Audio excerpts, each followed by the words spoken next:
জঙ্গলের মাঝখানে দাঁড়িয়ে থাকা এই ধ্বংসপ্রায় প্লেনটাকে দেখে মনে হচ্ছিল যে কোনো মুহূর্তে ভেঙে পড়বে, কিন্তু আসল কাজ তো তখনই শুরু হলো।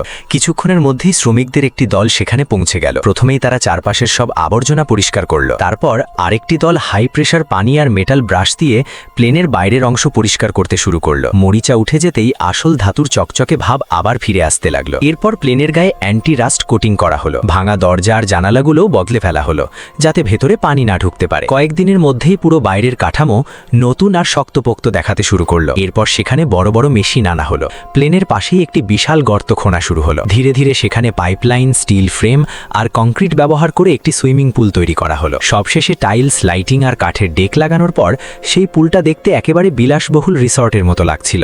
কালো রঙের প্লেনের প্রতিচ্ছবি নীল পানিতে পড়ে পুরো দৃশ্যকে অবিশ্বাস্য শান্ত আর ক্লাসি করে তুলেছিল। তবে আসল জাদু ছিল প্লেনের ভেতরে। পোড়া আর নোংরা কেবিন পুরোপুরি পরিষ্কার করা হলো। দেওয়ালগুলো ঘষে চকচকে করা হলো। নতুন করে বৈদ্যুতিক লাইন বসানো হলো এবং সাউন্ড প্রুফিংও করা হলো। এরপর ডার্ক ব্লু আর সবুজ রঙের থিম দিয়ে পুরো ইন্টেরিয়ারকে নতুন রূপ দেওয়া হলো। মেঝেতে ব্যবহার করা হলো এক বিশেষ প্রযুক্তি। প্রথমে লিকুইড রেজিন ঢালা হলো, তারপর সেটাকে তাপ আর পলিশের মাধ্যমে গভীর সমুদ্রের মতো চকচকে ফিনিশ দেওয়া হলো। যখন ভেতরে একটি বিশাল অ্যাকোয়ারিয়াম বসানো হলো আর লাইট জ্বলে উঠল, তখন পুরো কেবিনটা দেখতে পানির নিচের কোনো বিলাসবহুল লাউঞ্জের মতো লাগছিল। প্লেনের আরেকটি অংশকে রূপান্তর করা হলো একটি লাক্সারি বেডরুমে। দেওয়ালের ভেতরে ইনসুলেশন, নতুন ওয়্যারিং এবং গভীর রঙের থিম ব্যবহার করা হলো। মেঝেতেও একই রেজিন ব্যবহার করা হয়েছিল, যাতে মনে হচ্ছিল ফুলের সমুদ্র বিছিয়ে আছে। বড় কাচের জানালা দিয়ে বাইরে জঙ্গল আর সুইমিং পুল দেখা যাচ্ছিল। পুরো জায়গাটা যেন কোনো কোটিপতির স্বপ্নের বাড়ি। সবচেয়ে অবাক করার মতো অংশ ছিল ওয়াক ইন ওয়ার্ড্রোব। একটি মরিচা ধরা পুরনো ঘর পরিষ্কার করে সেখানে হাজার হাজার আসল লাল গোলাপ বিছিয়ে দেওয়া হলো। তারপর গোলাপগুলোর ওপর স্বচ্ছ রেজিন ঢালা হলো। তাপ প্রয়োগের পর সেটি স্থায়ী গোলাপের মেঝেতে পরিণত হলো।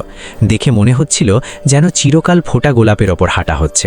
আরেকটি অংশকে রূপান্তর করা হলো শিশুদের ঘরে। পিঙ্ক থিম, টিউলিপ ডিজাইনের মেঝে, টেডি বিয়ার আর দুর্গের মতো বেড। পুরো রুমটা যেন কোনো রূপকথার জগৎ। এরপর তৈরি হলো ওয়াইন সেলার। রাফ মেটাল দেওয়াল, খোলা ওয়্যারিং আর ইন্ডাস্ট্রিয়াল ডিজাইনের সঙ্গে ছিল প্রিমিয়াম মদের সংগ্রহ আর লেদার সোফা। পুরো পরিবেশটা ছিল সাইবার পাঙ্ক আর বিলাসিতার অসাধারণ মিশ্রণ। সবশেষে তৈরি হলো বাথরুম। এখানে সাধারণ টাইলসের বদলে তরল উপাদান ঢেলে তাপ আর বিশেষ কৌশলে মার্বেলের মতো ডিজাইন তৈরি করা হয়েছিল।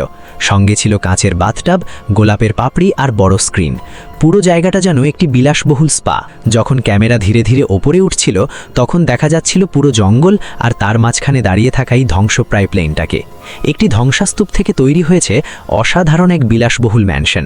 এটা শুধু রেনোভেশন ছিল না, এটা ছিল কল্পনা আর টাকার সীমা ছাড়িয়ে যাওয়া এক বিস্ময়কর পরীক্ষা। এখন বলো, সুযোগ পেলে তুমি এই প্লেনের কোন রুমে থাকতে চাইবে?